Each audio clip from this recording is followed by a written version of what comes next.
এটা একেবারে ভারতের কাছে, ইন্ডিয়ার একেবারে লাগোয়া নদীর ধারেই এই চাপাতলা মাজারটি অবস্থিত।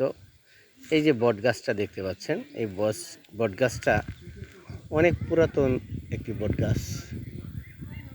কত বছর আমি সঠিক বলতে পারবো না, কিন্তু অনেক অনেক প্রাচীন এই গাছটি। এই গাছটির সাথে অনেক ইতিহাস জড়িয়ে আছে।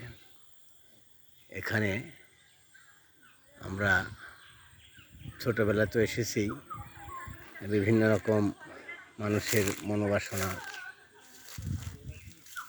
পূরণের জন্য নানান রকমভাবে মানত করা হয়। এইটা হচ্ছে মূল বটগাছ, আর এটা সেই মাজার। এই মাজারে যিনি শুয়ে আছেন, ওনার ওসিলায় অনেকে অনেক কিছু প্রাপ্তি হয় বা অনেক কিছু থেকে মুক্ত হয়। ওনার কাছে মানত করে অনেকেরই উপকার হয়েছে আমরা জানি। অত্র এলাকায় এই মাজারটি বহু বছর ধরে সংরক্ষণ করা হচ্ছে এবং এটা প্রচলিত আছে, চলমান আছে। গাছটি দেখলেই বোঝা যায় কত বছর এই গাছটার বয়স।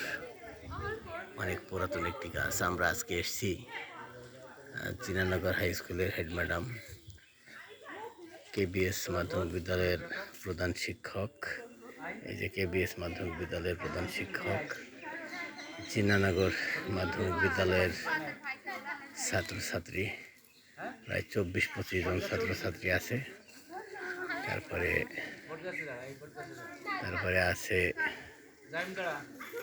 আমাদের জিনানগর মাধ্যমিক বিদ্যালয়ের সম্মানিত প্রধান শিক্ষিকা আবার কোথায় যায় রুনু ম্যাডাম।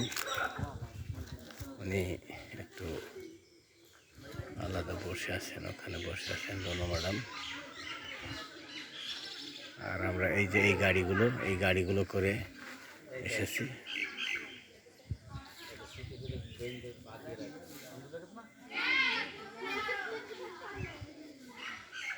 চাপাতলা, শ্যামকুড়, মহেশপুর, ঝিনাইদহ।